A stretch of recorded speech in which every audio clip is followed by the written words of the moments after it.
I want to welcome you to Hawthorn University's award-winning Holistic Health and Nutrition webinar series, and thank you for attending today's presentation with Dr. Jeffrey Moss.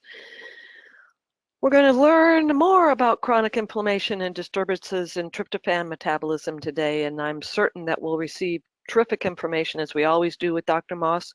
So we're recording this presentation. It'll be available for replay on our website in just a few days. We'll also have time for Q&A at the end of the presentation, so I encourage you to write your questions or comments in the webinar question panel at any time. I'm your host, Paula Bartholomew, a founder of Hawthorn, so let me get us started. I sure feel really fortunate to have Dr. Moss return to inform us about mood and neurodegenerative disorders. And today's presentation will address the fact that both the allopathic and alternative medicine communities regard neurobehavioral illnesses such as depression and neurodegenerative illnesses such as Alzheimer's as very different ailments, both symptomatically and metabolically. A large body of research suggests that the neurobehavioral and neurodegenerative illnesses are different points on the exact same catabolic, inflammatory, insulin-resistant, metabolically suboptimal spectrum, and therefore we find that clinical depression is an excellent early indicator of the risk of developing Alzheimer's disease. The specifics of tryptophan metabolism disturbance and its relationship with chronic inflammation is going to be discussed today, and we'll gain simple, cost-effective lifestyle and supplement interventions to reduce chronic inflammation and optimize tryptophan metabolism. This will lead to a significant improvement in quality of life for our clients that suffer from these neurological dysfunctions. And if you haven't had the pleasure of hearing Dr. Moss, you're in for a treat. So let me give you a bit of background about his accomplishments. Dr. Moss graduated from the University of Michigan and practiced dentistry up to 1985. And for the last 27 years, he's operated Moss Nutrition, which supplies the Moss Nutrition professional line of supplements to practitioners. And for many years, Dr. Moss has written newsletters of review and commentary on different subjects relating to functional medicine and clinical nutrition, and they're regularly featured in the journals Nutritional Perspectives and Original Internists. Dr. Moss is regularly featured speaker. He's presenting continuing education seminars at many symposia across the country. And here he is today at Hawthorn. My pleasure to have you with us again, Dr. Moss. Well, thank you so much for having me. I've presented before, and it's been a while, and it's great to be back. I've had a chance to get to know some Hawthorn University students and graduates over the years, and very intelligent, very clinically adept, and so very impressed with the work there, and I'm glad to be back. Thank you, Dr. Moss. I appreciate it, and I'm eager to learn more from your expertise, and I'm confident that you'll support us all to understand and be able to implement this information. So I thank you for being here, and I want to turn it over to you and have you begin. Thank you. Well, as you can see, we're going to talk about some of the metabolic bases of neurodegenerative and behavioral disorders. And of course, contrary to the general opinion in the healthcare community, even many in the nutritional community, they're not isolated entities. In fact, they are intimately related. So I'm going to go over some of the biochemistry, physiology, metabolism, go over a few assessment protocols and some supplemental regimens. Just want to say, even though I'm not going to talk about his work or show his work, there's a person who's really taken this metabolic approach, particularly Alzheimer's disease, and putting it into practice, and that's a Dr. Dale Bredesen. And he's written papers. He has a wonderful book, and I would suggest taking a look at this, taking a look at his work. He's gotten a great reputation in terms of putting a lot of this information on the metabolic approach and putting it into clinical application. And from what I understand, he's getting some really excellent results with patients who basically have been written off. So with that in mind, hang on a second here. Let me see. Oops. Hang on. There we go. All right. As you may have heard earlier in the year, there has been no shortage of panaceas. There's been practically every year we hear about the latest pharmaceutical panacea that not only didn't work, but it created a few side effects. And of course, there's been no shortage of mainly herbally based Alzheimer's panaceas, and generally speaking, of questionable efficacy. And I would say probably rightly so. The FDA started cracking down on these kind of herbal one-size-fits-all panaceas, and of course, what they have been suggesting. Of course, this particular article was based on a study published in JAMA, is that we all know that no dietary supplement prevents cognitive decline or dementia. And yes, that may be true in terms of the traditional pharmaceutical, nutraceutical model of the one-size-fits-all magic pill. But if we look at it metabolically, it looks a little different. Let me show you where I'm coming from here. Now, here's a study, recently published study.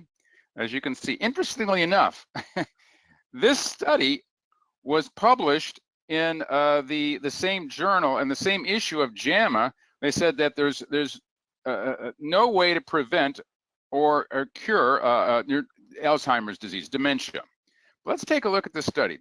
Intensive blood pressure control significantly reduced the risk of mild cognitive impairment and the combined rate of mild cognitive impairment or probable dementia. All right, so if we reduce blood pressure, well, that seems to help. Well, what do we know about blood pressure? Increasing potassium intake and lowers blood pressure in hypertensive adults, especially those who are Black, older, or consuming a high intake of dietary sodium.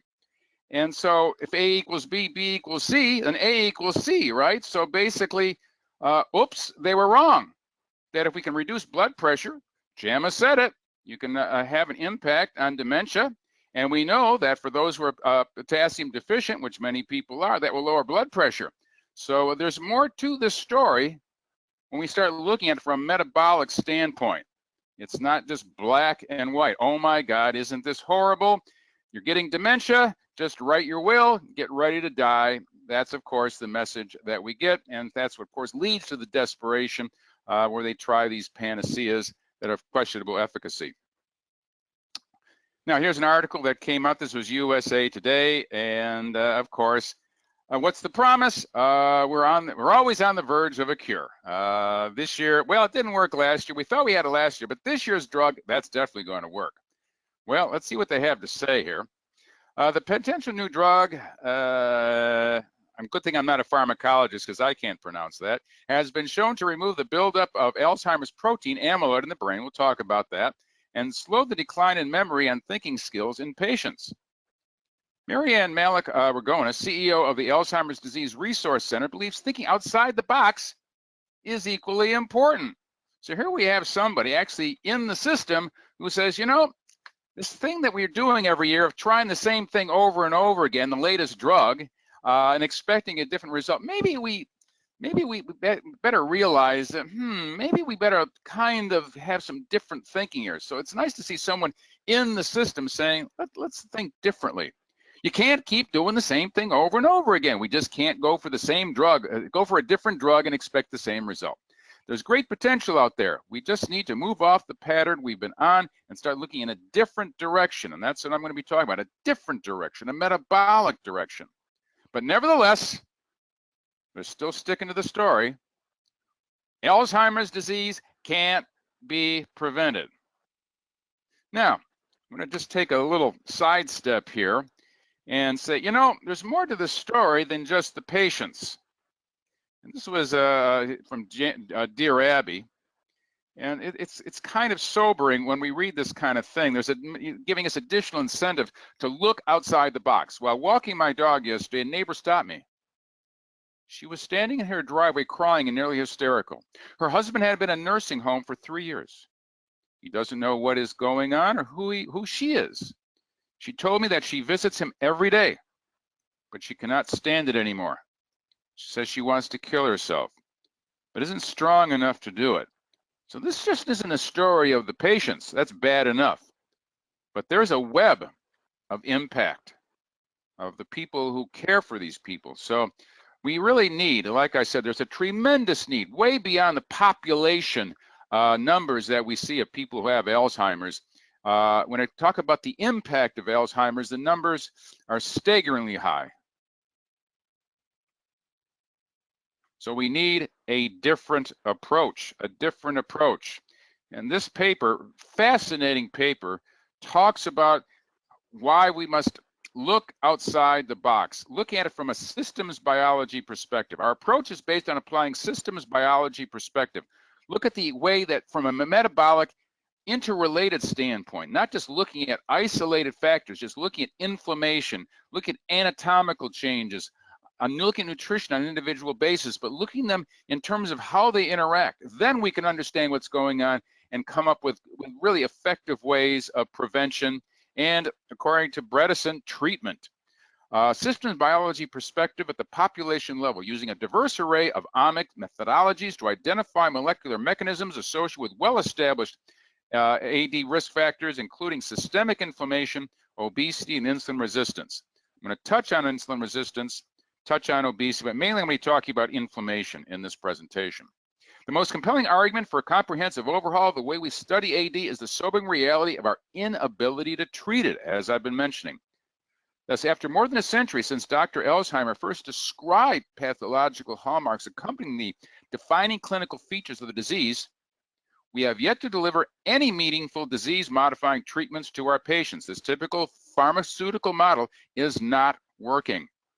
Currently, the only medications routinely used in treating AD patients are barely symptomatic or palliative interventions that do not alter the relentlessly progressive trajectory of the disease. Despite significant advances in our knowledge of risk factors for AD and the molecular pathways underlying AD pathology, these advances have not yet translated into tangible benefits for the patients. We keep on hearing the latest drug, the latest discovery, the latest insight, the latest genetic polymorphism. He's kind of like panacea. This is it. This is the magic key. Just do this. It's not working. We need a different approach, a metabolic systematic approach, as this paper suggests. While the reasons for the repeated failures of experimental AD treatments are many, the unifying theme that runs through the grim statistics behind failed AD therapeutics is a striking lack of diversity.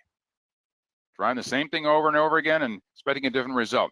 We use this phrase to describe two specific phenomena. Number one, the almost single-minded focus of drug development. It's got to be a drug, right? On the two primary pathological features of AD, the amyloid plaque, we'll talk about that, and the neurofibrillary tangle. From an anatomic standpoint, that's considered the primary causative agents. Thus, most current disease-modifying trials in AD rely upon amyloid beta, which is the precursor of the amyloid plaque, as the pharmacological target, seeking to enhance its clearance from the brain, inhibit its accumulation, or block its aggregation. And what I want to point out and suggest to you from a metabolic standpoint, the amyloid plaque is really very similar to the plaquing that we see in the coronary artery. Now, what do we know about the plaquing in the coronary artery? What was the old thinking? Is that, well, you ate too much fat, you ate too much cholesterol, and you kind of got, like in your pipe, you got gunk build up in the pipe, and you got to get some Drano and clean it out. What we now know, of course, as probably all of you know, is that coronary artery disease is an inflammatory disease. And what we're seeing, the plaquing, is a response to an injury, to inflammation. And so the plaque is, if you will, it's a scab. It's a response to an injury, to chronic ongoing inflammation. Evidence suggests that the amyloid plaque is exactly the same thing. While it certainly is present along with the dementia and the cognitive degeneration, is it causing it, or is it an effect? And that's what the research is showing, that this is an inflammatory reactant, and that basically, certainly it will have an impact, just like the coronary plaque will have an impact, but at its heart, it is a response to an ongoing metabolic imbalance, and most notably, ongoing chronic inflammation. Two, a lack of diversity similarly afflicts human clinical research, albeit in another way. If the translational gap between the promise of preclinical AD research and the grim reality of failed human clinical trials is to be bridged, one solution is to build experimental AD therapeutic discovery programs from rigorous and high-quality human studies that use a diverse array of methods. We cannot have the drug model. either looking at a pharmaceutical or some type of herbal panacea. We need to look at it differently. Is it enough? Now, of course, what will we hear often? Well, we all know, the practitioners typically say, well, we know that, of course, part of it is lifestyle. So we'll just lead a healthy lifestyle. Is that enough? It is common to hear doctors in memory clinics use phrases such as what's good for the heart is what's good for the brain. Notice the analogy there, and that is correct. It's an inflammatory illness in response to patients anxious to hear about how they can act to preserve cognitive health. Such nebulous statements aptly reflect the reluctance of research to systematically study the biologic basis of factors underlying risk of and resilience to Alzheimer's disease that have been repeatedly identified by decades of epidemiologic research. There's no question that lifestyle is a factor, but just to say live a healthy lifestyle, what do you do with that information? The fact remains is that there's a systems-based approach to this where we can basically take apart this lifestyle recommendation and tailor it and qualify it. What is it about lifestyle? What is it unique about the individual's lifestyle that is contributing to an inflammatory response that having an impact on the central nervous system? That's where we need to go. We are thus incapable of advising our patients how much, how often, or what type of exercise. Yes, exercise is important, but everybody's going to be different. From a metabolic standpoint, we have to be very precise. Is most beneficial against Alzheimer's disease? Or what is it about the Mediterranean diet that might be neuroprotective? We have to be more precise in our recommendations. We only do that if we understand the metabolic basis of the problem. Although one could argue that a healthy diet or regular exercise are safe and inexpensive interventions that do not require further regular studies are our mechanisms of action, this indifference has resulted in a lamentable state of missed opportunity where it failed to extend traditional epidemiology beyond mere observation towards precise, actionable intelligence for our patients. The information is there, precise, as I will show you what's going on metabolically, and armed with this information, we can take these gross recommendations, you need to exercise, you need to eat right, and tailor it specifically to certainly help with prevention and possibly help with intervention. Now, insulin, let's talk about insulin resistance. They mentioned this in the paper, so what do they have to say about it? Well, insulin resistance and obesity are traditionally grouped under the common umbrella of vascular risk factors. Our studies indicate that they impact Alzheimer's disease risk through distinct mechanisms. Let me stop here for a second. One of the things that we're learning from functional medicine is that you really cannot separate inflammation and insulin resistance. So even though I'm going to be talking about inflammation, the fact remains is that metabolically, these are really two sides of the same coin. Can you have inflammation without insulin resistance? The literature says no. Can you have insulin resistance without inflammation? Again, the literature says no. So again, when I say inflammation, you can assume we're also talking about insulin resistance. But let's continue. In our analysis, we use longitudinal oral glucose tolerance data in combination with neuropathological assessments and in vivo amyloid imaging to show that insulin resistance does not appear to impact the severity of either amyloid or neurofibrillary pathology in AD, suggesting that its role may be downstream of both amyloid beta deposition and tau phosphorylation. So basically where insulin comes into play is with these precursors that lead to this end-stage anatomic dysfunctional structure of the amyloid plaque and the tangle, neurofibrillary tangle. About obesity. Our results provide strong evidence for long-lasting effects of midlife obesity on accelerating the course of Alzheimer's disease and severity of associated neuropathology. I'm sure all of you are well aware that obesity is a major pro-inflammatory factor. The idea that excess adipose tissue is a neutral repository of energy has been dismissed a long time ago. It's actually a very active metabolic tissue, producing inflammatory mediators, responsible for profoundly affecting insulin metabolism, has its own endocrine system, produces reproductive hormones. So it's very active, and when we have excess amount of adiposity, can be a strong contributor to metabolic imbalance. Now let's talk more about inflammation. These studies have yielded novel findings, including the association of brain fatty acid concentrations to severity of AD pathology and symptom onset, and the discovery of alpha-2 macroglobulin. This is an acute phase protein. Now, Those of you who may not know what alpha-2 macroglobulin is, I'm sure you know what C-reactive protein is. Same family of compounds. These are what are known as acute phase reactants, acute phase proteins that are produced whenever we have an inflammatory stimulus. An acute phase protein is a sex-specific marker of neuronal injury associated with tau phosphorylation states in preclinical AD. Again, the suggestion that we're dealing with an inflammatory disorder. The Alzheimer's disease is inflammatory. Final thoughts from the paper. We propose that the most effective strategy that can address this question is to move us closer to disease-modifying treatments is one that employs a systems-level approach in human subjects without a priori assumptions. Check your agendas at the door about the nature of or identity of molecular mechanisms leading to the evolution of Alzheimer's disease systems and neuropathology. There's so much of, as we know, well, it must be this and it can't be that. It must be treated by a drug, on and on and on. Can't be prevented. We got to check the agendas at the door and look at it in a totally different way, in a systems approach. This calls for combining of forces across discipline, a rejection of dogma, as I mentioned. Check the agendas at the door. Openness to pose a broad range of questions, the willingness to use a diverse array of tools, and to go fearlessly where the data leads us. Our success in implementing such an integrated and extraordinarily diverse framework for translational research in AD will eventually determine whether or not we will overcome one of our defining global public health challenges of our time. And as I mentioned, Dr. Bredesen appears to be doing what I've been talking about. All right, where does the data lead us?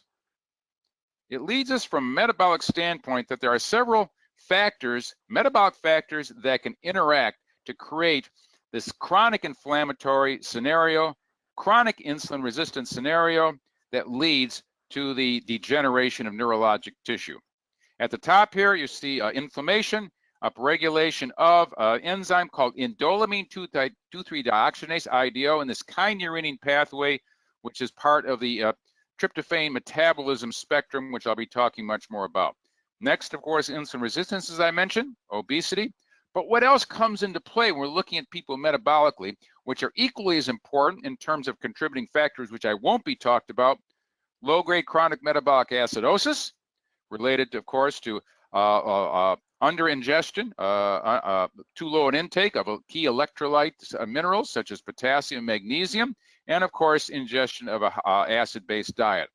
Loss of muscle mass and function, sarcopenia, loss of muscle mass, strong indicators when we start getting catabolic physiology, breaking down muscle, we're getting to overall catabolic state, and highly correlated with inflammation, insulin resistance, leading to loss of cognitive function and loss of neurologic structure.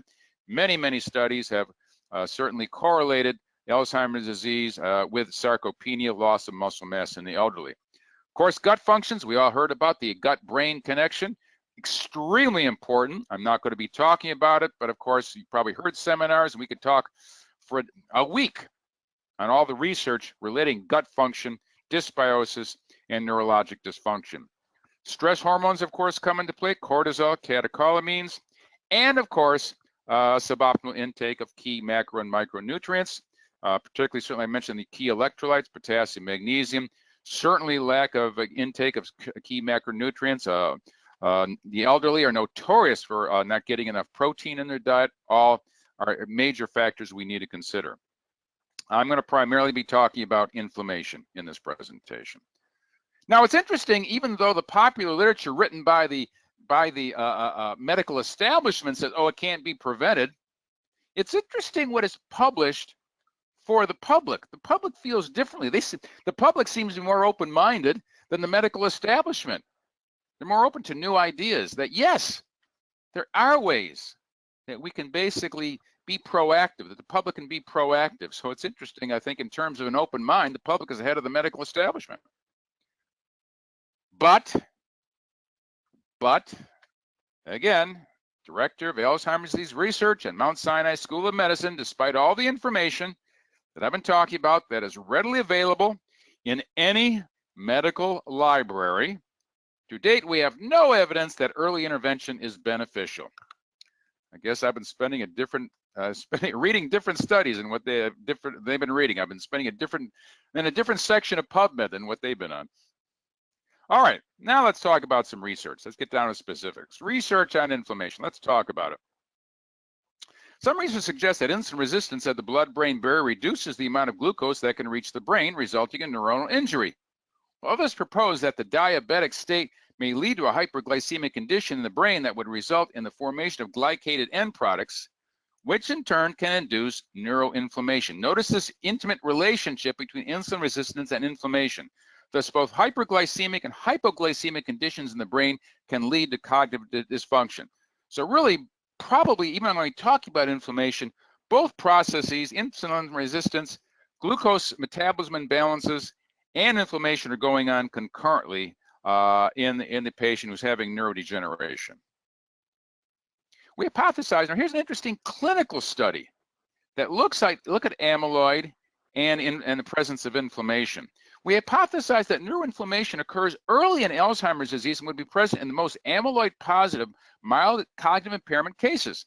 Now, they use this diagnostic tool, the tomography, was used to determine the amyloid load and detect the extent of neuroinflammation in the microglia. Now, microglia, I'm going to be talking a lot about. The microglia is like the macrophage of the central nervous system. It's the key producer of the inflammatory mediators, the locally produced inflammatory mediators in the brain. Now, I say locally produced because the old thinking, traditional thinking, well, the blood-brain barrier keeps systemically produced inflammatory mediators from getting into the brain. That idea has long been discarded. We now know that certainly the blood-brain barrier can be crossed by inflammatory mediators, even in a healthy state. But what do we know about what's going on? And most people are getting Alzheimer's disease. They aren't healthy. And the idea, well, they have an unhealthy brain but a healthy body, of course, that's just not true. There are systemic issues also. There's no such thing as having a one single organ dysfunction and the rest of the body working optimally healthy. The entire body is sick. And so certainly in these patients developing Alzheimer's, there are systemic issues and which can compromise the blood-brain barrier even more. So let's continue here.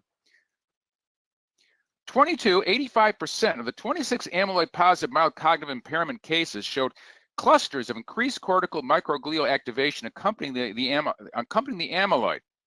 So when they saw amyloid, they had cognitive impairment, there was evidence of inflammation. The tomography revealed increased inflammation in a majority of the amyloid-positive mild cognitive impairment cases. Amyloid and inflammation go together in the cognitive impairment cases. It's cortical distribution overlapping that of amyloid deposition.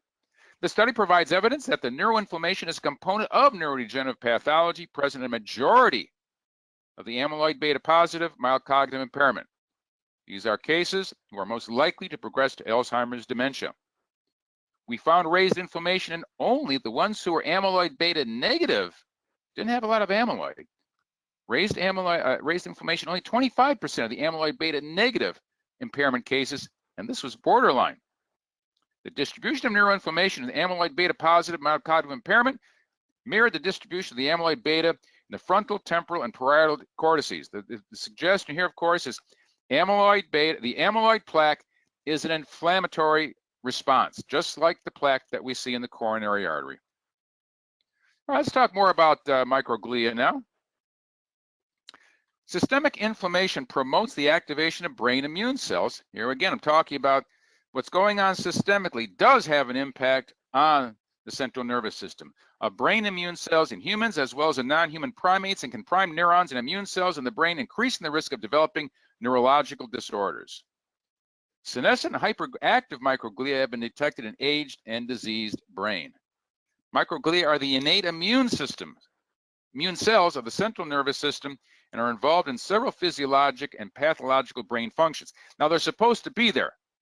Microglia are not progenitors of some type of suicide sequence. No, they do many positive things. But when we have chronic systemic inflammation that goes on long-term, we get what is known as allostatic load, and now we get microglia that work overtime. And when we get excessive function of microglia is when we see the destructive activities. They play essential roles, as I mentioned, in brain development and actively support neurocircuitries and plasticity, either through the removal of synaptic elements or the secretion of neurotransmitters and neurotrophic factors. So they play a vital role in the brain. It's only when we have increased inflammation and overaction, overactivity, just like we see in immune cells in the rest of the body, that we start seeing destructive tendencies. During infections, brain injury, or neurodegenerative diseases, resting microglia transform into active state and release immune molecules, including cytokines, reactive oxygen species, and growth factors. During infections. Now, where do we see infections most often in individuals? We hear about post-Lyme, and we hear a lot of infections, but I would suggest in your chronically ill patient, what is the most common infection? Now, I'm getting back to the gut-brain connection. GI dysbiosis, outright pathogens, overgrowth of certain commensal resident organisms is probably one of the most common infections, largely due, of course, as you know, to the epidemic use of antibiotics, either prescription-based or certainly in the food. Activated microglia exert beneficial functions such as the phagocytic clearance of pathogens and cellular debris.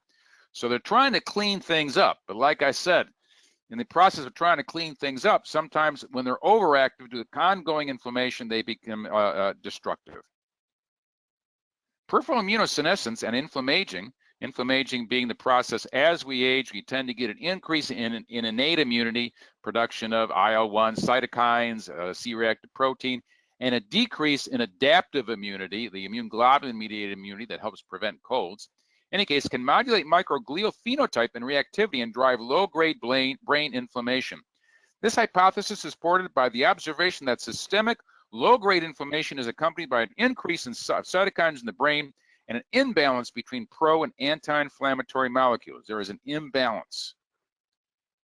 Systemic inflammation, again, when we have inflammation anywhere in the body, whether it be in the gut, wherever it is, whatever you're seeing systemically, we can no longer say that basically, oh, well, it's just they have rheumatoid arthritis. What's that got to do with the brain? It has everything to do with the brain. Oh, they have irritable bowel syndrome. They have inflammatory bowel disease. We now know the gut-brain connection. These are intimate precursors and progenitors to brain inflammation. Systemic inflammation promotes the activation of brain immune cells in humans, as well as in non-human primates, and can prime neurons and immune cells in the brain, increasing the risk of developing neurological disorders. In summary, the aging of the peripheral immune system can promote or exacerbate microglial senescence and drive neuroinflammation. Any inflammation anywhere in the body is going to have an impact on the brain, certainly when it's in a chronic state. The individual genetic background as well, and of course now we get into genetic propensity, which we've all been talking about, of course very important, as well as infections and environmental exposures over a lifetime could further exacerbate the dysregulation of immune responses, increasing the risk of neurological disorders. Environmental exposures, so certainly toxicology comes into play, chemical exposure, heavy metal exposure, all the things that we've learned as functional medicine practitioners are going to come into play in terms of really understanding what's going on with neurodegeneration and how to basically prevent it or even have an impact with intervention. All right, now let's change the direction here, the subject a bit. Now let's talk about mood disorders. And as the point I've been trying to make is that really they're both mood disorders and neurodegenerative disorders are different points on the same inflammatory insulin-resistant spectrum, which I'll be talking about. Let's talk about it from a historical standpoint now. Hart was the first to postulate a reason for psychological and behavioral symptoms resulting from an inflammatory response. So this is a different way of looking at it. Traditionally, we've looked at depression, behavioral symptoms as depression as behavioral disorders. Your relationship with your family, with your mother, with your father. And I'm not dismissing behaviorism. What I'm saying, there's more to the story. There's also a metabolic component to behavioral disorders that revolve around insulin resistance, inflammatory disorders, and all of the metabolic imbalances that I have been talking about, and the environmental causes that I have been discussing. He argued that the behavioral symptoms associated with inflammation or sickness was not a maladaptive or undesirable effect of illness, but rather a highly organized strategy that is at times critical to the survival of the individual if it were living in a wild state. This idea that what we're seeing in terms of inflammation, whatever it is, high cholesterol, the idea that they're diseases. The thinking now is that these are responses, adaptive responses, what are known as allostatic responses. But when we have environmental stressors that are not removed, they go on too long, we have to keep in mind from a historical teleologic standpoint, evolutionary standpoint, virtually all stress was fairly short term. The caveman either escaped the saber-toothed tiger or he got eaten. Either way, the stress didn't last very long. And so from an evolutionary standpoint, most stressors tend to be short term. And so we evolved basically the idea that these responses were not designed to go on for a long period of time. They tend to be very adaptive, helping us survive and adapt to our surroundings. But what do we see now? Long-term stress. It's the long-term inflammation that is creating these problems.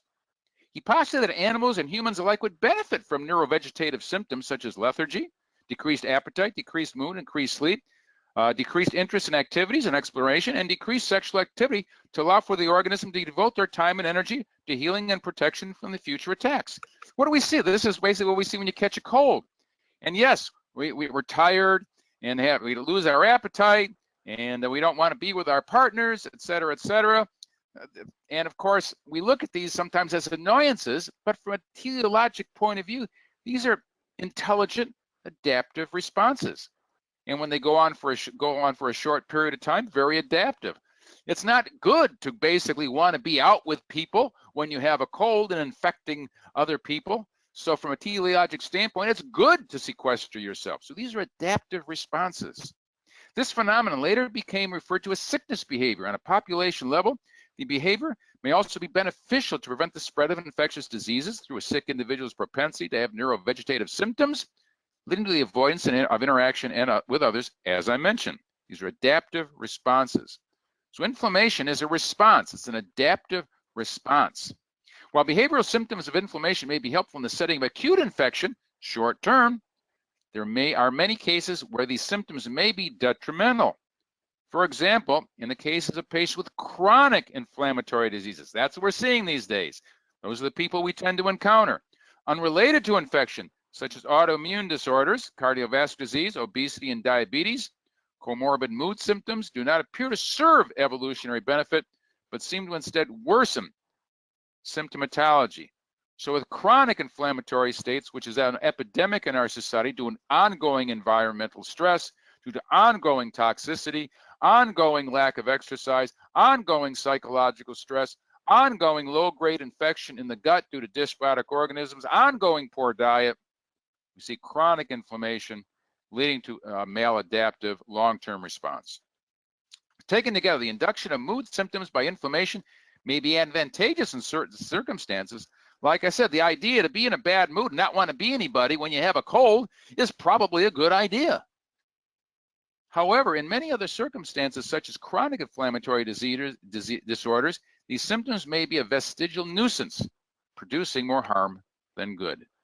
So basically, when people have depression, the metabolic thinking here is that the behavior that was good in the short term, it just went on too long. It's good not to be want to be around people when you have a cold.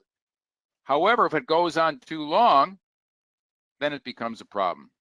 Furthermore, if the psychological symptoms of medical illness, i.e. sick behavior, are mediated by an inflammatory response, blunting the inflammatory response may aid in decreasing the psychological symptoms independent of the resolution of the medical illness. The idea that what is going on, the inflammatory response that's going on when you have the cold and you're feeling, I don't want to be with anybody, the same factor, the same inflammation is creating the same scenario when people are saying long-term, I don't want to be with anybody, which often is categorized as depression. All right, let's move on now to some biochemistry now, mood disorders, the basic physiology and biochemistry of the inflammatory response here.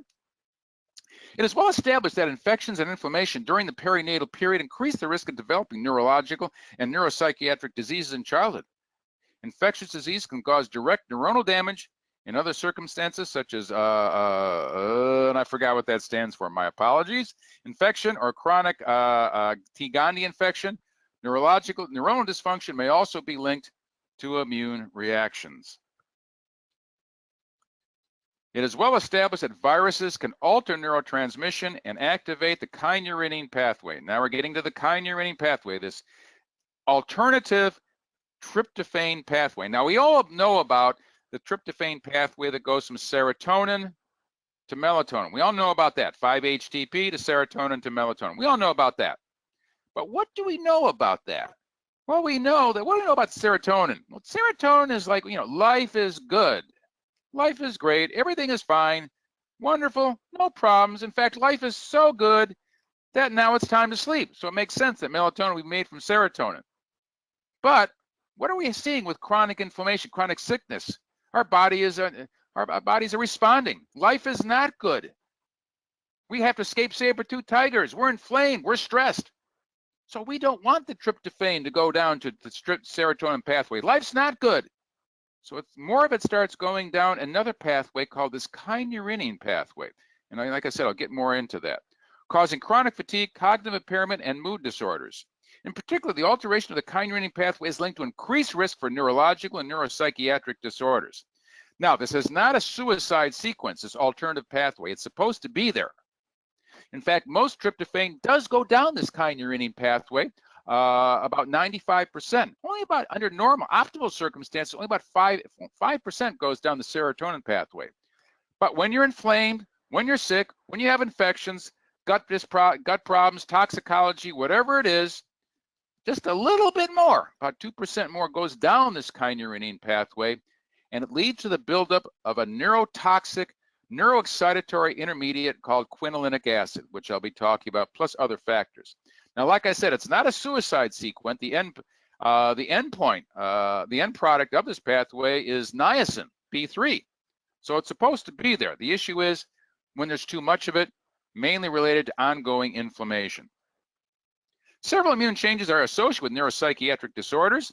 Increased levels of inflammatory mediators have been reported with schizophrenia, depression, and autism spectrum disorders. So again, no matter what the problem, it seems that inflammation plays a role in neurologic dysfunction. And we see inflammation, we are going to have dysfunction of tryptophan metabolism and an increase in kynurenine pathway activity. The increase in kynurenine activity has been related to virtually every neurobehavioral and neurodegenerative process that you can think of. Go to PubMed, type in kynurenine pathway, and just name the neurologic dysfunction. You'll probably find a study on it. Neuropsychiatric disorders are also characterized by the inactivation of the brain innate immune system and increased density of the activated microglia, there's the microglia again, have been found in the brains of schizophrenic and autism spectrum disorder patients. Notice activated microglia, increased inflammation, the common soil of neurologic dysfunction. Aging, metabolic changes, obesity, and chronic stress modulate communication between the immune system and the brain and may promote neuropsychiatric diseases. So other factors do come into play. Again, the aging, the various metabolic changes that I've been talking about, insulin resistance, GI problems, obesity, psychological stress, all come into play in creating this central nervous system inflammatory scenario. Neuropsychiatric disorders are indeed common in people with metabolic dysfunctions. The idea that we can separate the brain from the body is just basically, it's a ideologic, agenda-based myth. They go together. People who have neurologic dysfunction are going to also demonstrate systemic dysfunction invariably. In these patients, inflammation is one major determinant of depressive symptoms. Obesity is also a contributing factor, as I talked about. In obese women, adiposity is associated with increased concentration of inflammatory markers, IL-6, CRP, adipokines, that correlate with depression and anxiety. All right, now let's go back now to neurodegenerative disorders, Alzheimer's disease. Let's talk about that. AD is the most common form of dementia in the elderly, affecting more than 35 million people worldwide. In AD, the progressive neuronal loss in the medial temporal lobe and many of the brain regions causes cognitive decline. We know that. And of course, the amyloid beta. The pathological hallmarks of AD are the extracellular beta amyloid plaques, intracellular neurofibrillary tangles, and gliosis consisting of activated microglia, inflammatory, and astrocytes surrounding beta amyloid plaques. Neuroinflammation and microglial activation have been proposed as key players in the pathogenesis of the disease. Inflammation is an early event in the amyloid pathology, just like the coronary plaque, and precedes plaque deposition in experimental models of AD. Amyloid deposition leads to the microglial activation and the production of inflammatory mediators that contribute to disease pathogenesis. Now look at this. This is a vicious circle. I've been talking about how microglial activation, inflammation, leads to deposition of amyloid. And here we see the amyloid, in turn, can lead to more inflammation and microglial activity. A vicious circle. We see this so often in functional medicine and metabolic disorders, these vicious circles where something like, for example, a dysbiotic gut organism can lead to inflammation, and in turn, the inflammation leads to more GI dysfunction, which leads to more dysbiosis. These vicious circles. However, microglia also play a beneficial role, as I talked about, in restricting senile plaque formation by clearing alpha amyloid beta deposits and secreting neuroprotective factors. So again, they're trying to do the right thing. This is an adaptive response. When it goes on too much, too long, what we call allostatic load is when it starts causing problems. Another thought from this paper. In summary, the interplay between aging, genetic predisposition, and environmental exposures initiates systemic, local, and metabolic changes, as well as inflammatory reactions that predispose to neuropsychiatric and neurodegenerative disorders. We would further argue that targeting age-associated inflammation, especially in selected patients with high immune risk profiles, can be an advantageous strategy to prevent or delay the onset of these diseases. And of course, I'm preaching to the choir here. That's one of the things that we do as functional medicine nutritional practitioners. How do we reduce inflammation? And I'm well aware that all of you are very adept in your practices in terms of addressing inflammation. So what you're doing for the patient who's demonstrating psychological disorders, depressive disorders, neurodegenerative tendencies, is that basically nothing different than what you've already been doing. The idea that, well, we need a separate treatment for the brain. We need to do, the brain is different. No, it's not. There certainly may be some tailoring that is necessary, but fundamentally, what you're doing in every other situation is really, you're doing the same thing for the brain. All right, now let's get to the kynurenine pathway. Let's talk about it. All right, now here it is. I know this is kind of imposing and something you probably want to go back and take a look at. I know I'm still studying it. I've been looking at this for years and I'm still learning. But anyhow, let's just kind of see if we can dissect this a little bit here. Now, up in the left-hand corner there, you see tryptophan. Now, it can go two directions. Now, first of all, take a look. It's going to the right, first of all. This is the pathway we know about. Through tryptophan hydroxylase, convert to 5-hydroxytryptophan, serotonin, and melatonin. We see the metabolite there of serotonin, 5-hydroxyindolacetic acid. We can measure that on our organic acid profiles. But there's another pathway. Let's go down into that light green rectangle there. And we see IDO and TDO. Those are the two enzymes that are upregulated through inflammation. Actually, IDO is primarily upregulated through inflammation. The other one, tryptophan dioxygenase, is upregulated through cortisol. So stress does also come into play. Now we follow the arrow now, and you'll see it gets to the N-formal kynurenine, and it goes down through several different conversions. Now I want you to go down here.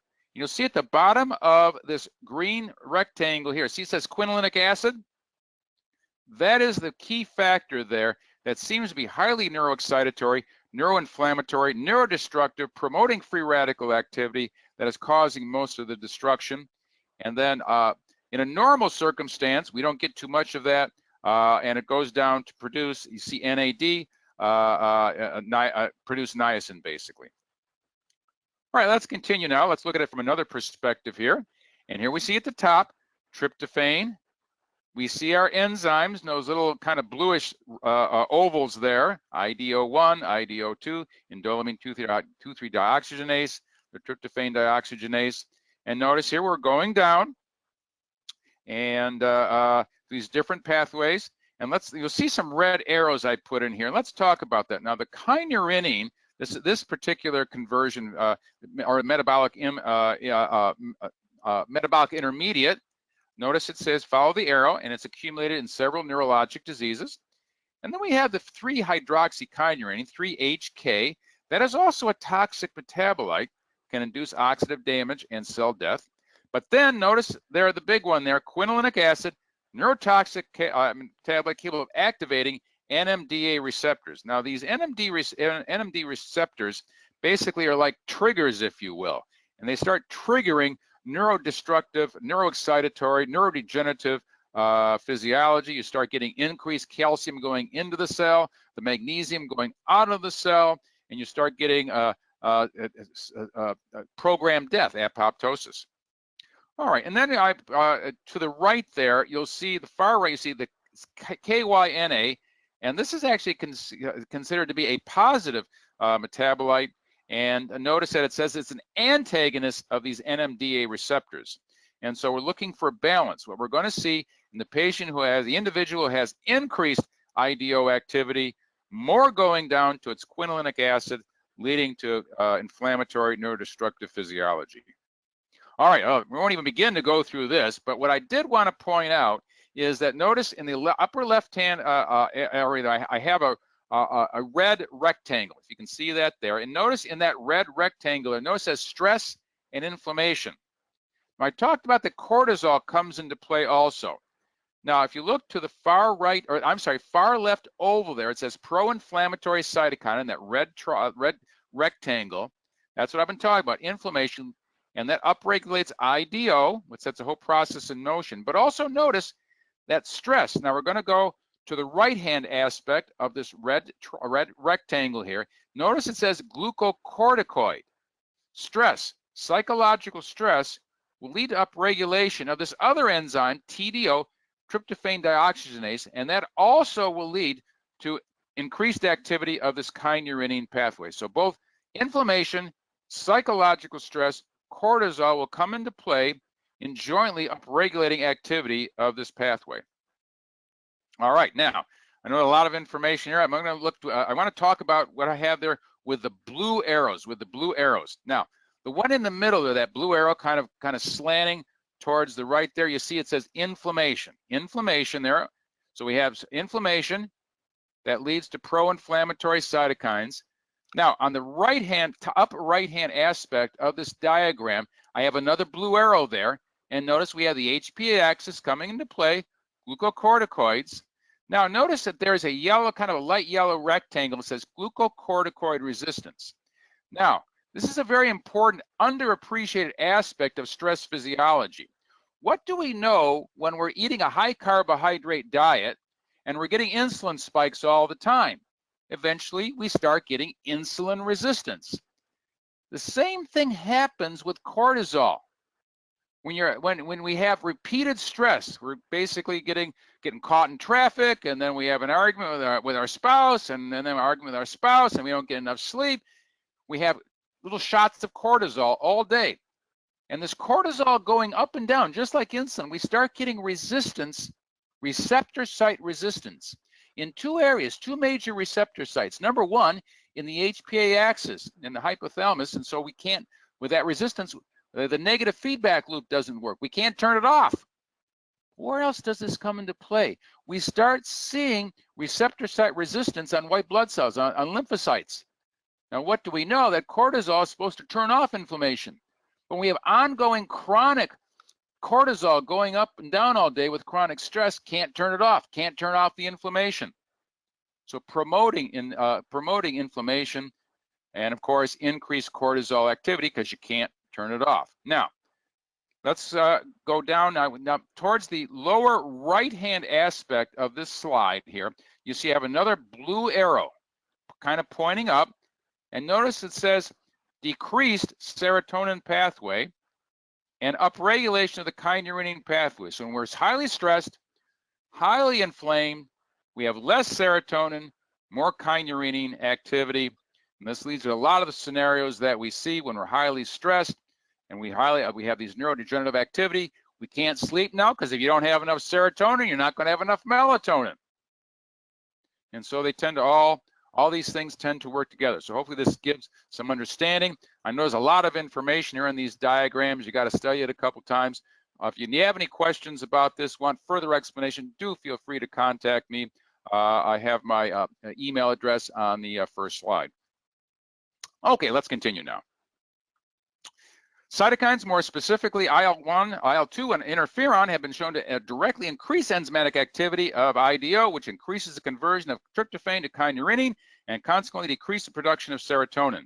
The depletion of tryptophan and subsequent decrease in serotonin production is a well-established feature of mood disorders pathophysiology. Moreover, tryptophan catabolites, namely kynurenine, kynurenic acid, and quinolinic acid, have been shown to independently induce depressive and anxiety symptoms. Taken together, inflammatory cytokines act on multiple levels to greatly decrease the levels of serotonin by decreasing serotonin production and increasing serotonin degradation. So yes, we have the increase in the kynurenine pathway, but going along with that is the decrease in serotonin.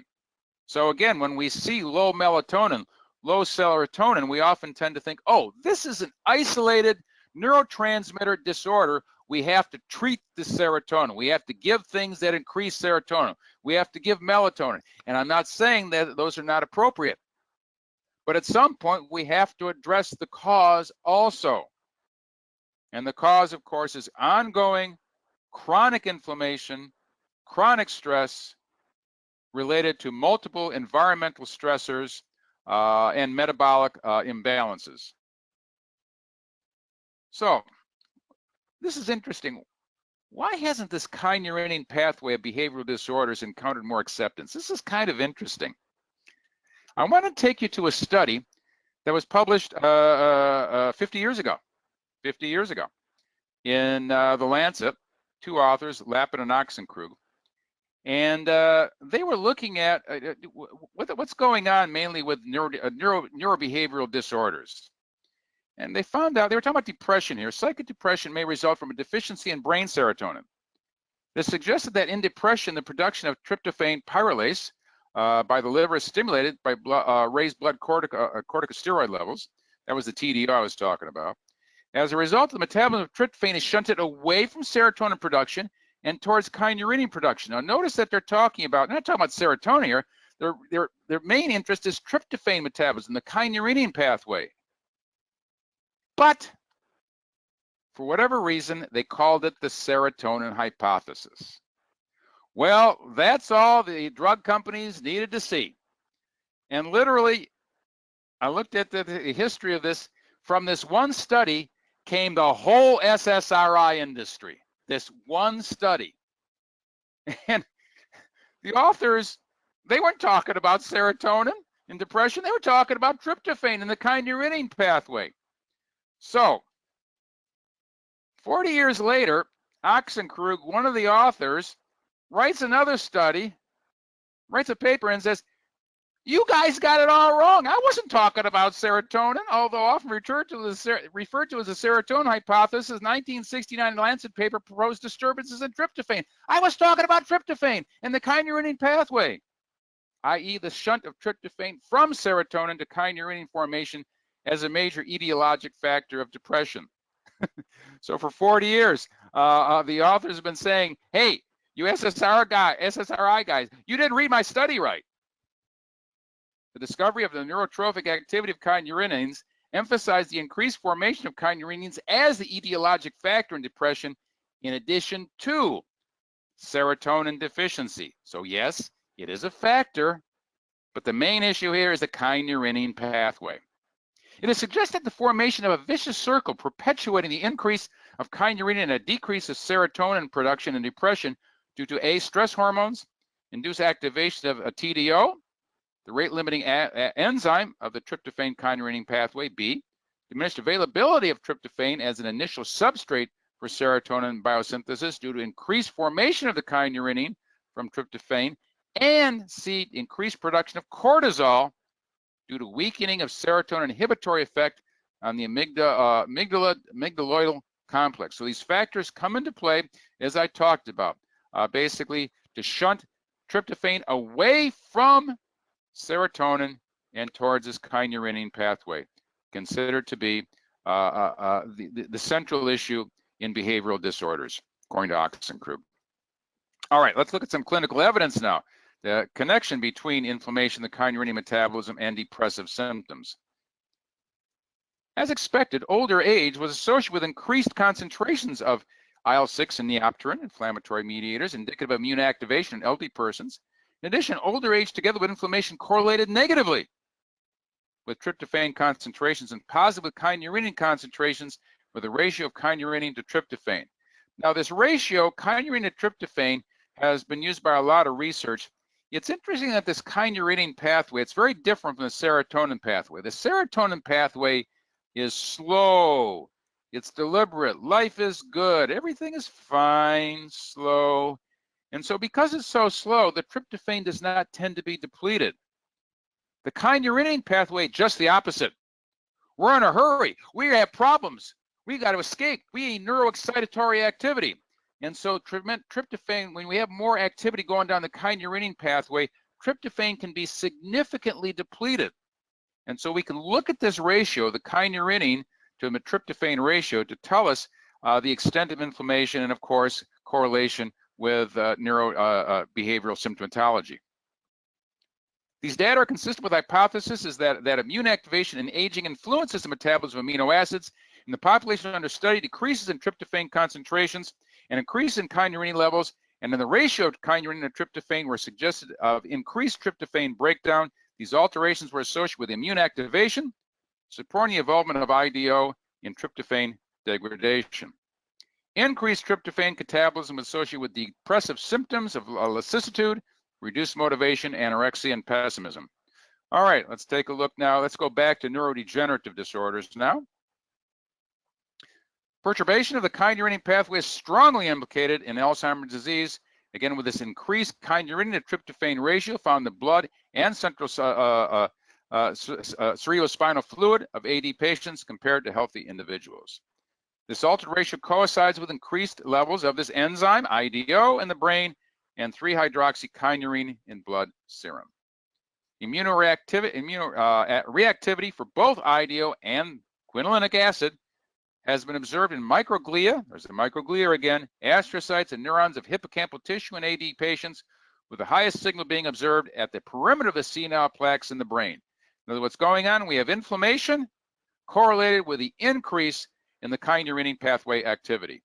Both are also found in neurofibrillary tangles, so it's not just the plaques, it's also in these tangles, and quinolinic acid present in the intracellular granular deposits in cortical neurons. All right, now, here's another diagram, and I want you to take a look at, first of all, that purple structure there on the left, and notice it says with the kynurenine, the metabolite, kynurenate, and the black dotted arrow, and this is actually the black is, notice at the bottom of the key there, it says antagonist. So this is actually a positive thing in the pathway, tends to shut down this neurodegenerative activity. And this is in the astrocyte. Notice that's in the astrocyte. So the astrocyte basically puts out metabolites that are going to slow this process down.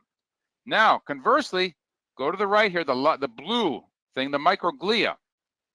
That is inflammatory. That puts out the quinolinic acid. You can see that quin there towards the left there. And we have this red dotted line there, arrow. And notice that's agonist. That's promoting inflammation. That's promoting glutamate activity, promoting the NMDA receptors.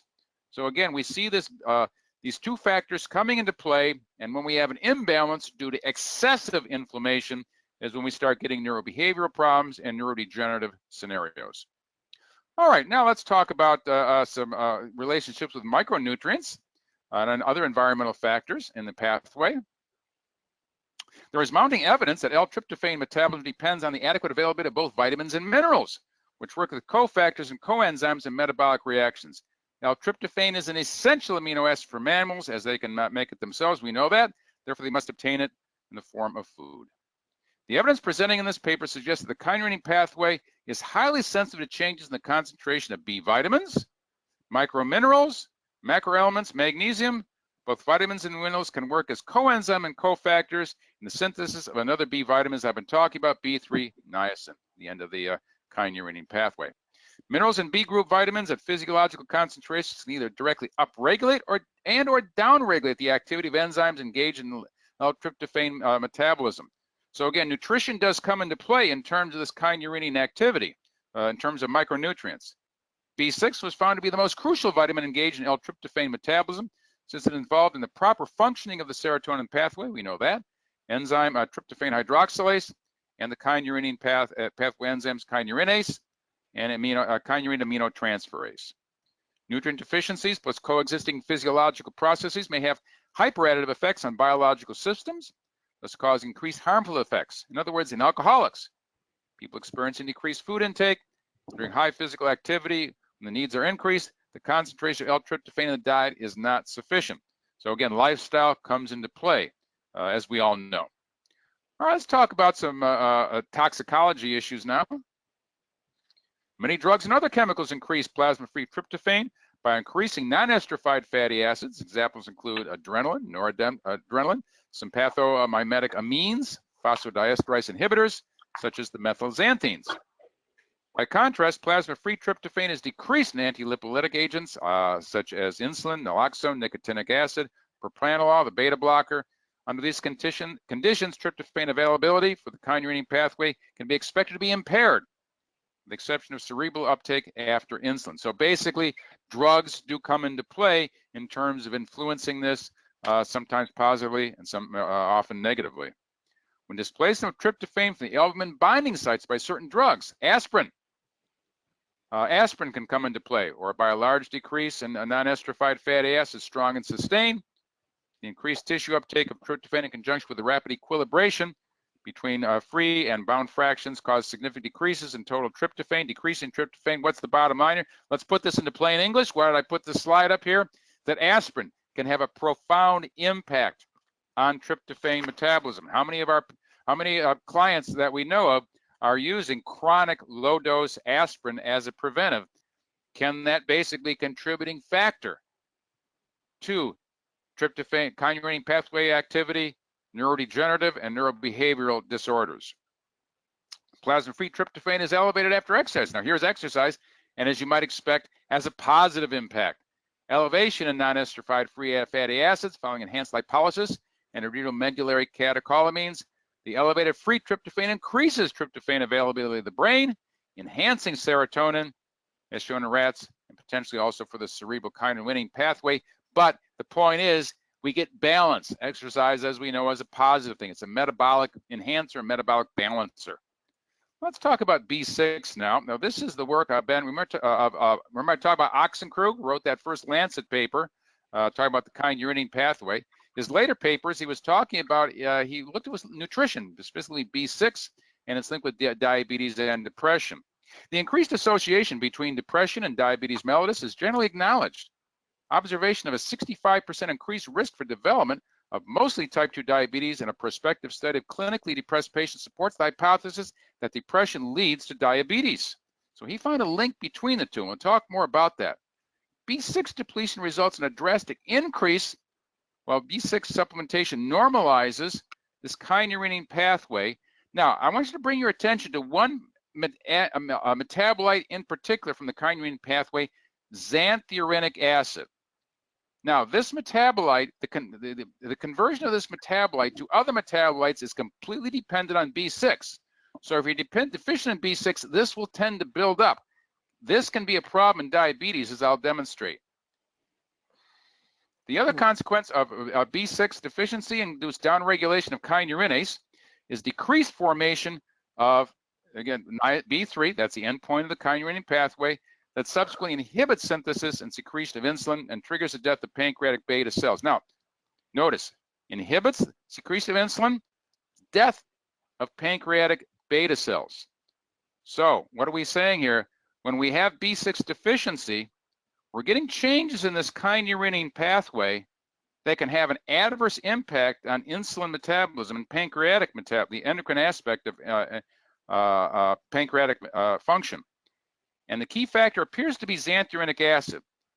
First kynurenine pathway to be observed in increased amounts in the urine samples of diabetic patients in comparison with healthy subjects.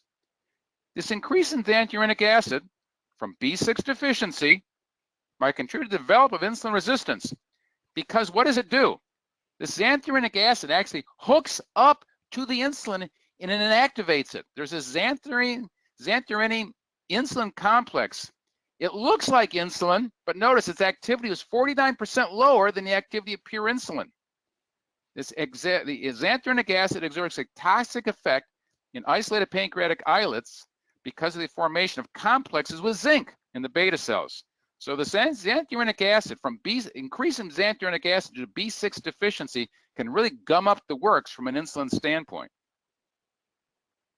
Enzymatic formation of quinolinic acid and picolinic acid from a 3-hydroxykynurenine also requires B6 as a cofactor, and deficiency of B6 results in increased formation of xanthurenic acid. Not as much quinolinic acid, but yet more xanthurenic acid. So basically just pick your poison, so to speak. And then, of course, we have inflammation and associated increased formation of kynurenine from tryptophan might lead to excessive production of xanthurenic acid in the B6 population. Combination of B6 deficiency and chronic inflammation with increased production of kynurenine and 3-hydroxykynurenine depression might contribute to the increased incidence of diabetes in depressed patients. So the role of B6 deficiency altering kynurenine metabolism and can have a specific impact on insulin metabolism. And here we see this diagrammatically. Here we see this pathway again, the kynurenine pathway. Notice here, there's a red arrow there on the left. Now, if we're lacking B6, the 3-hydroxykynurenine is going to take a left-hand turn, and we're going to get more of this xanthurenic acid, which is going to bind up insulin, and again, contribute to diabetes. So this is the connection that Oxenkrug talked about between depression related to activity of the kynurenine pathway and diabetes. All right, now, is there more to vitamin B6 deficiency than poor dietary intake? Well, as it turns out, stress hormones can cause a B6 deficiency also by activating the enzyme that breaks down B6, P5P phosphatase, while inflammation induces a P5P functional deficiency because of increased demand for B6. So stress and inflammation can also have an impact on B6 deficiency. It's not just you didn't eat enough or you didn't absorb enough. Now here we see in this chart here, we see at the top here in healthy people, I want you to take a look here. You'll see it XA.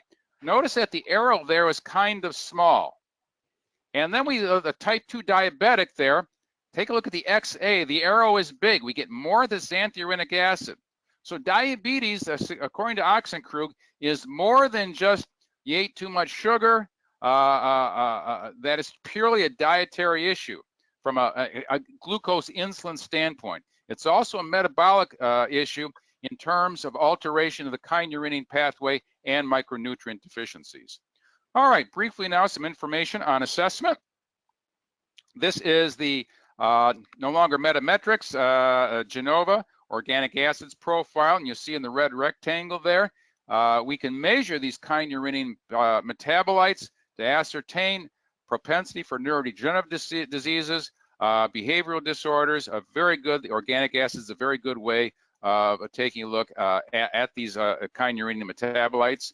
And this is the amino acid profile, the blood spot amino acid profile. We can ascertain levels of tryptophan, which, as I mentioned, are often low due to increased activity of the kynurenine pathway. Some brief information on treatment options. Here's an interesting quote here that talks about the use of a hypericum that can have an impact in terms of reducing, slowing tryptophan degradation. Use of melatonin here can be very helpful. Notice it can inhibit kynurenine formation from tryptophan and modulate the tryptophan kynurenine pathway due to the inhibitory effect on the production of cortisol and pro-inflammatory cytokines. So do take a look at melatonin. It appears to be an excellent suppressor of kynurenine activity. And here's an interesting statement here from Oxenkrug. The strongest IDO inhibitor, berberine. We all know about that. Very helpful it's an antimicrobial in the gut, used for improving insulin sensitivity, can also be very helpful in terms of inhibiting the kynurenine pathway. Berberine inhibits IDO significantly stronger, and this is one of the drugs that has been tried and generally failed. The drug companies all know about the kynurenine pathway. They know about the limitations of the serotonin modulation, the SSRIs. They've been trying to come up with drugs for years that inhibit IDO, and one of them is L-methyl-L-tryptophan. They do work, but the reason you haven't seen them is the side effects are horrendous. Look at this. Berberine works just as well, if not better, than one of the major drugs in inhibiting the kynurenine pathway. So what's the big picture? The hypothesis linking the dysfunctional brain glucose metabolism to the neurodegenerative changes found in the brains of chronically depressed patients, which may trigger the onset of Alzheimer's disease and other neurodegenerative diseases, may be summarized as follows. 1. Chronic low-grade inflammation and stress-induced increase in glucocorticoid levels cause insulin receptor insensitivity and reduce the availability of glucose for optimal neuronal function. 2. Activation of the kynurenine pathway by pro-inflammatory cytokines and the increase of glucocorticoids in depression lead to increased synthesis of the diabetogenic kynurenine metabolites, which I talked about, which inhibit insulin activity, reduce the synthesis of NAD. 3. Glucose transport into the astrocytes and neurons is disrupted, thereby contributing to an effective metabolic network. 4. Structural disruption of mitochondria and depression reduces the synthesis of high-energy phosphates, which support and maintain neuronal function. It's a metabolic issue. Such long-term changes in the brain would contribute to the neurodegenerative changes apparent in a chronically depressed patient and possibly contribute to the increase in prevalence of Alzheimer's disease in those patients. What's the bottom line there? Is what they're saying is that Alzheimer's disease, neurodegenerative disease, and depressive illnesses, behavioral disorders are basically two different points on the same spectrum. They have a common metabolic dysfunctional pathway. Some final thoughts. Behavioral disorders are not purely psychological. They are a product of a long-term environmental stress load and the inflammatory and endocrine insulin cortisol responses to this long-term environmental stress load. Alzheimer's disease is not an inevitable consequence of bad genes and bad luck. In contrast, it is the result of the same cumulative environmental stress load and the inflammatory and endocrine response to the stress load as behavioral disorders. Particularly from a preventive standpoint, what we have to offer as metabolic functional medicine practitioners could have a major impact on occurrence and progression of some of our society's most feared and most common behavioral neurodegenerative diseases. I thank you. And Paula, I think it's time for some questions and comments. I thank you profusely. Really appreciate this presentation. My brain is still on overdrive, so I want us all to take a nice, slow, deep, collective breath together. And then I'll say how much I appreciated this presentation, and when you got to the big picture, and it was such a great summary. Your closing just really pulled it all back together, so thank you so much. Thank you. Mm-hmm. And remember in the beginning when you were complimenting Hawthorn students? Yes. And you got hung up on the slide, the LCMV virus, and one of our students immediately said, "Oh, that's a lymphocytic chiromeningitis virus, right?" Oh, thank you so much. Thank you so much. Right. You know, I always say one of the great things about giving lectures, I always learn from my students. So thank you so much. I really appreciate that. You bet.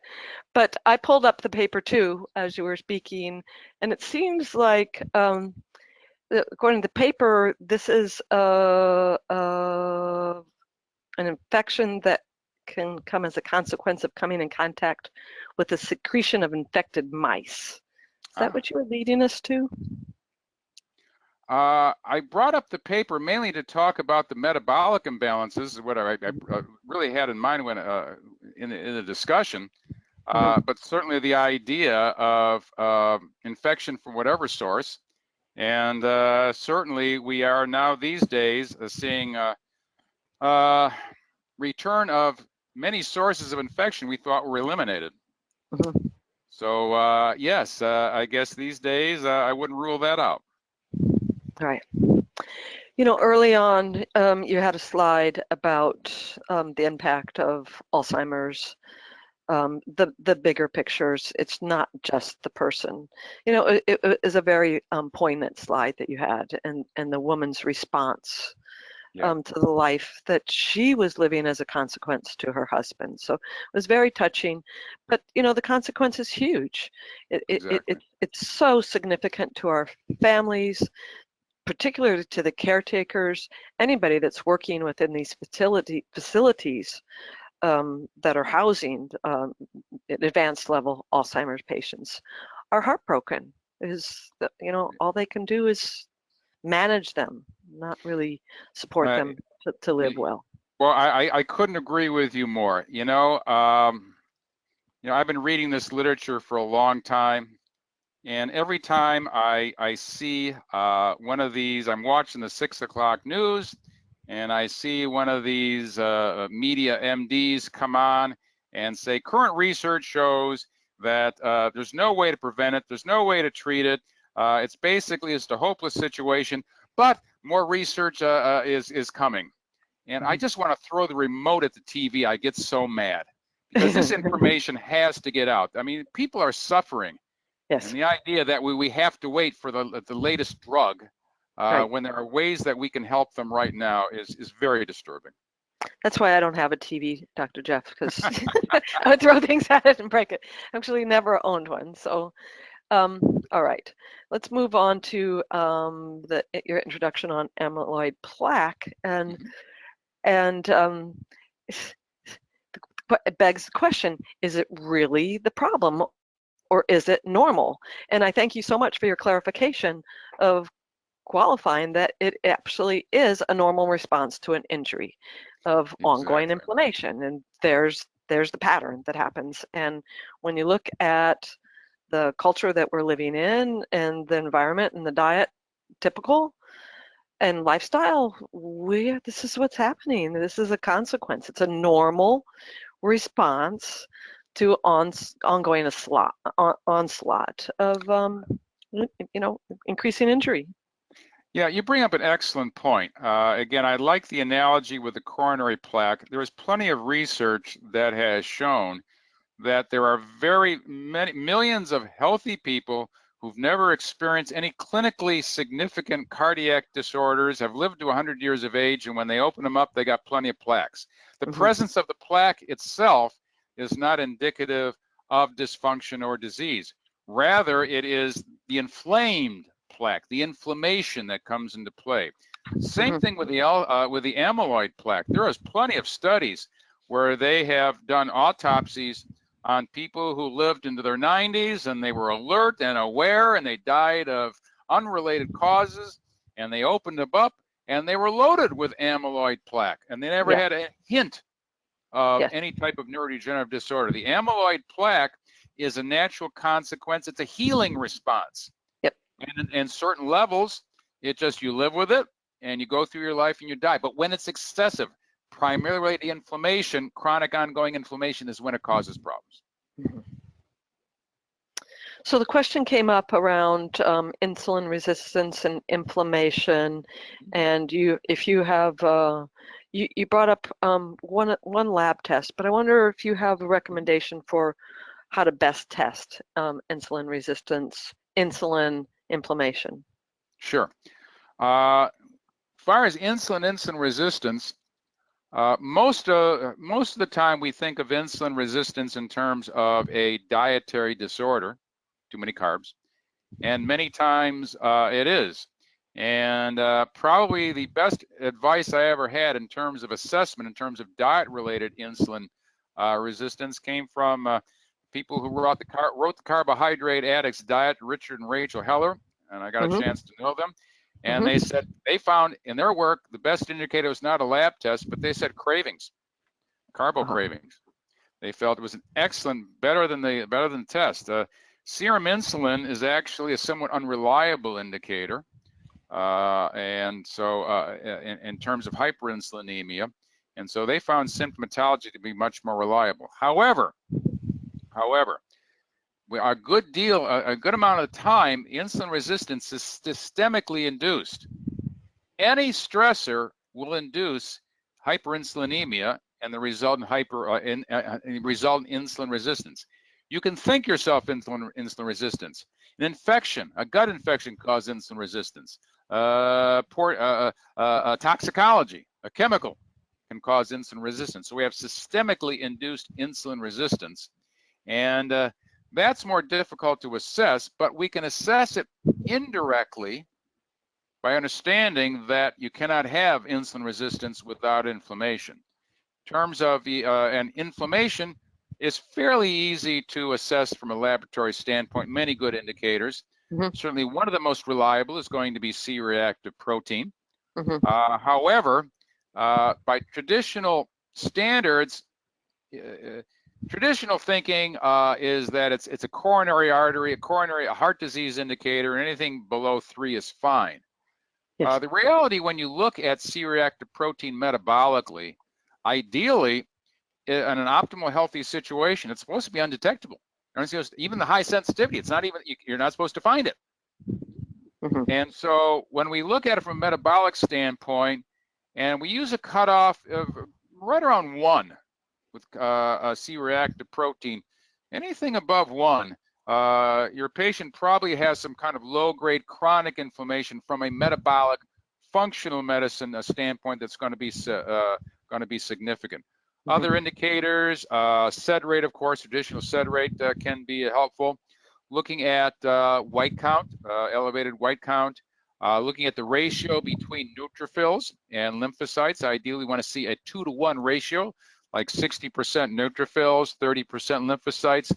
When you see them coming together, instead of a 60-30, you'll have like neutrophils 48% and the lymphocytes 42%. They're kind of coming together. That's an indicator of chronic low-grade inflammation. Can be related to maybe a chronic viral infection or other chronic inflammatory factors can be related to that also. But then also we have to understand that everything is interrelated, and there's many things we can look at from an indirect standpoint. What am I saying here? For example, one good assessment tool is our first morning urine pH to look for a low-grade chronic metabolic acidosis. There are strong indicators that when we have a low-grade chronic metabolic acidosis, that's highly correlated with insulin resistance and inflammation. So we have these indirect indicators that we can use. If we have a significantly elevated first morning fasting glucose, we see pre-diabetes, also a very good indirect indicator of inflammation. So when we look at it from a metabolic perspective, there's many ways that we can kind of get a sense that the patient has an inflammatory situation that is creating the clinical picture that we're trying to address. Great, thank you. You know, I've used certainly run CRP many times, but sometimes it comes back really low when I'm addressing somebody that's got massive inflammation. I mean, they've had an acute injury. There's no doubt there's inflammation there. And I have seen the same thing. Yes, you are absolutely right. It's not a perfect indicator. When it's elevated, yes, it is going to be relevant, but it is not perfect. When it's low, you can have situations where you don't even see it, and there's inflammation for reasons I really haven't found a good answer in the literature in terms of why someone who's obviously inflamed, we're not going to see elevations in C-reactive protein. My sense is probably other cytokine pathways are involved. Unfortunately, probably the best cytokine indicator for, most sensitive indicator for chronic inflammation is interleukin-6, which unfortunately is not commercially available on a routine basis. But from what I've read, the best one is going to be IL-6. Okay. And I appreciated your you're talking about inflammation and contribution to mental and cognitive impairment. And just as an example, I just witnessed a woman, 65 years old, got an acute knee injury, and watched the shock come in right over her. And, you know, for the next couple of days, we saw, you know, strong mental impairment. She was foggy. She was, her body was completely all resources were going to the injury, and as the shock cleared and the inflammation started coming down in the next couple of days, her cognitive function improved. So Yeah, you can, well said. yeah, I can translate that to many different and many different triggers that would contribute to inflammation. But your point of chronic stress and chronic inflammation and an increase in neurodegenerative cognitive conditions, Alzheimer's particularly, is well answered. You know, that they say Alzheimer's disease can't be prevented. I disagree also, because we see it increasing. There's reasons why it's increasing. I follow that pathway every time. Exactly right. It is, you know, if you take the time and look at the literature, it is obvious that this is a classic lifestyle ailment where the usual, and nothing heroic, the usual things that we do, the basic, practical, low-cost things that we didn't do every day are going to have a profound impact. I realize compliance is another issue. Getting the client to do it, that's another issue.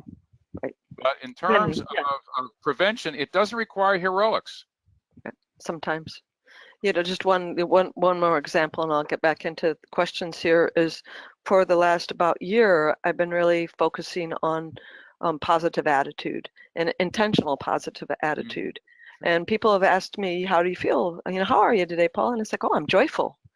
And I watch the reaction that they have to that, because it's an unusual response, but I see the joy come across their face just at the suggestion of it. But, you know, what I notice, Dr. Moss, is on any given day, it could, I could say, I'm so stressed, I'm overwhelmed, I have all this, I can't, whatever it is.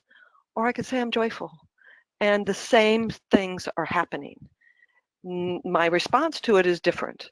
So my intentional response, I've seen when I leave my work or whatever it is at the end of the day, I feel very different than if I was expressing how stressed and challenged that I am throughout the day. You bring up such an important point.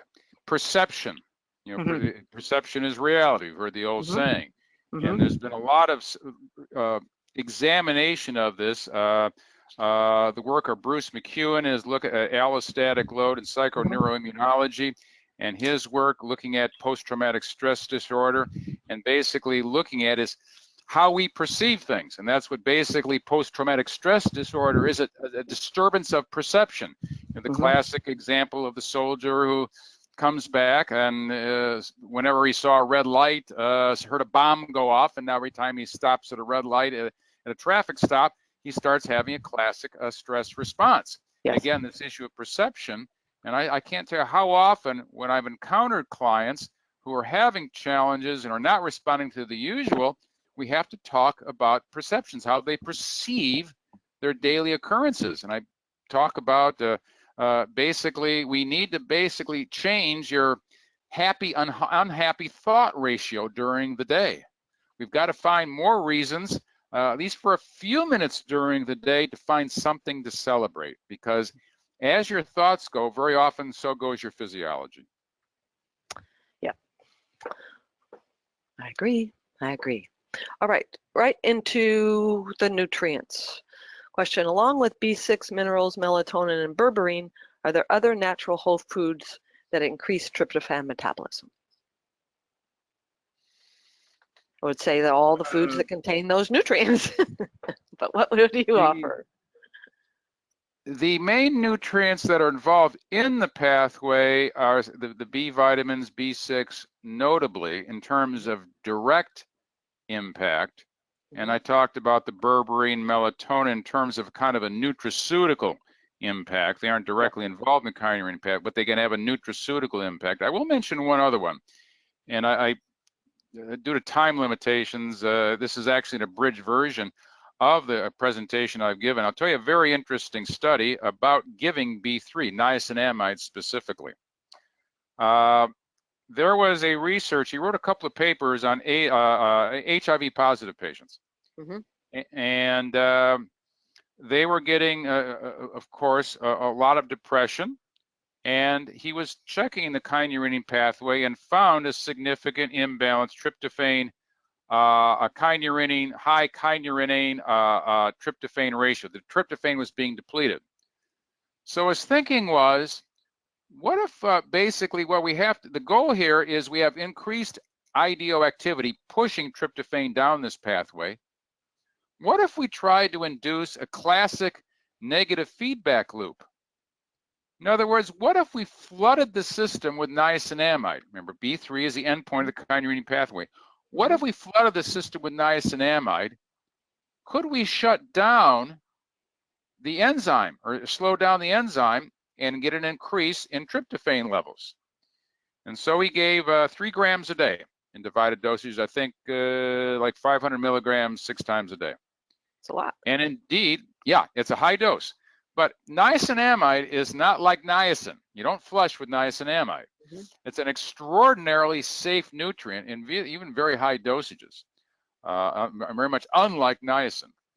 And so he got significant improvement, increases in level, increased tryptophan levels, basically shutting down or slowing down IDO activity. And the patients also seem to respond with a better sense of well-being. And I've seen this also. I have anecdotal reports of similar scenarios. Niacinamide, it's very safe, it's very inexpensive. And so niacinamide is a very interesting tool. And again, I've seen this reported in a couple of papers, very interesting. But beyond that, basically, I cannot emphasize enough all the usual things that we do to reduce inflammation, whether it be curcumin, whether it be getting rid of dysbiosis, in terms of nutrients and herbals, the things that we do to reduce, improve detoxification pathways, the usual nutrients, glutathione precursors, N-acetylcysteine to improve detoxification capacity, which reduces inflammation.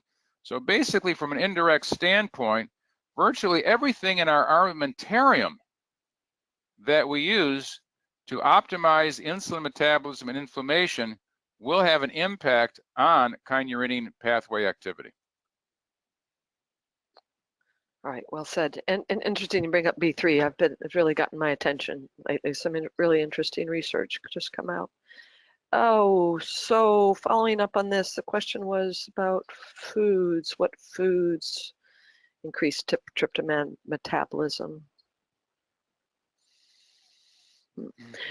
Second question, follow up to that. While you're thinking of that, second question is for B6 and melatonin products. They're wondering what you would recommend, Dr. Moss. Well, I guess I'm prejudiced in that regard. So I guess I'd probably recommend my own products. I'm giving you free rein, like I said, I have an agenda, so maybe I'm not the right person to ask. But certainly there are many companies that make fine products, but I think we make great products in terms of B6 and melatonin. Okay, I'll give a hot tip to that as well. Yeah, okay. Okay. And in terms of the foods, the main issue, the big problem with tryptophan is it's extraordinarily rare in the diet. There's not a lot of it. Not a lot of it. And so it's very easily to deplete from a metabolic standpoint. And so where I'd have to, from a clinical standpoint, what is the thing I'm going to look at most often in the average ailing individual? The first thing I'm looking at is protein. I really do feel that in our society these days, at least the people I encounter, where many of them are getting plenty of micronutrient supplements, and they're very focused on micronutrients, I find one of the big areas of depletion of a low intake is protein. And this is going to have an impact certainly on tryptophan because in general, protein-containing foods, of all the amino acids, tryptophan is typically going to have the lowest content. So I would have to answer, the first thing I'm going to look at in the average individual is going to be optimal protein intake. Okay, excellent. Comment here that Stephanie Senoff suggests that plaque accumulation in the arteries is linked to insufficient sulfate to make cholesterol. Sulfate, which can cross cell membranes. Is that possibly similar situation with amyloid? That, a real interesting point. Looking at I think in terms of minerals, maybe one of the most underappreciated minerals is sulfur. In fact, when's the last time you went to a nutrition textbook and found a chapter on sulfur? And you're absolutely right. Sulfur comes into play in so many different areas of health. Certainly in terms of collagen metabolism, chondroitin metabolism, but certainly in terms of reducing inflammation, reactive oxygen stress, glutathione production. I haven't seen any direct studies on a relationship between amyloid and sulfur and Alzheimer's disease, but I must admit I haven't really looked. And certainly you've piqued my curiosity. Never even thought about it, quite frankly. I think the point is very well made. All right. Appreciate the question, Professor Karen Like. Thank you. And then a follow-up question for dosages on berberine, B6, niacin 2, and melatonin. Do you have suggestions? Yes. In terms of B6, the B6 dosage has been evolving, basically due to changing clinical findings and attitudes on the amount of B6 that is going to create neuropathy. Old thinking, I remember from about 10 years ago, was you don't have to worry anything under 150 milligrams. That is now changing. In fact, I've seen literature that's suggesting levels considerably below 100 milligrams. In fact, I had the wonderful experience that one of my customers was actually running serum B6 levels and took our B complex. And I think we had per serving about 50 milligrams. And at the time we designed it, we thought it was fine. But she pointed out to me very rightly that in real life, first of all, people are taking combinations of products, and we have to look at the additive effect of B6 intake. But also she showed that our product, at about 50 milligrams, the serum B6 was skyrocketing. And so we had to knock it back. And so right now, in terms of efficacy and safety, in terms of optimizing levels, looks like right around 25 milligrams is about the sweet spot for B6. For average adult per day? Yeah. Obviously, certain client specificity, unique client uniquenesses will dictate a little more, a little less. But that's what I've seen from a general standpoint. And again, that was wonderful feedback that I got from one of our customers in terms of dosing. Now, with that in mind, our product contained both the synthetic, the B6 hydrochloride, and it contains some P5P. So I want to point that out. Also, there is some differences in terms of the form of B6. In terms of niacinamide, I mentioned the 3 grams a day in this particular situation. As you mentioned, niacinamide has been used in many other clinical scenarios also, and generally speaking, appears to be quite safe. So 500 milligrams a day, 1,000, 1,500 milligrams a day seems to be appropriate. In terms of melatonin, highly variable from individual to individual. The problem, of course, with melatonin is the side effect of grogginess on awaking. And so in some individuals, it may be appropriate to give as low as 1 or 2. You can get efficacy without causing morning grogginess. Other scenarios, I've heard up to 10, even 20 milligrams a day of melatonin. So there's going to be a little bit of trial and error based on individuals on dosage in terms of melatonin. I think, did I address all of them? All except berberine. Berberine, yes.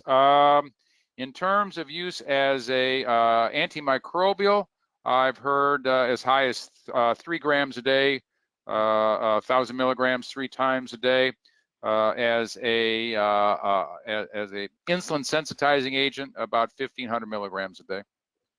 And have you seen any research or clinical evidence of overuse of berberine? It's gotten so much attention lately, and people are using it daily at high dose. You know, it wouldn't surprise me. You know, I'm a big believer in the Paracelsus, dose makes the poison, and too much of anything. So far, I really, and if anybody has any adverse reaction stories, I'd like to hear them. But I'll send you a study. I don't have it right at my fingertips, but I have a study of adverse effect on liver. Oh, great. Yes, I'd like to know. I'd like to see the study. I will say anecdotally, we sell the product, and so far, I haven't had anybody point out any anecdotal information on adverse symptomatology, but I would like to see the study, sure. Okay, thanks.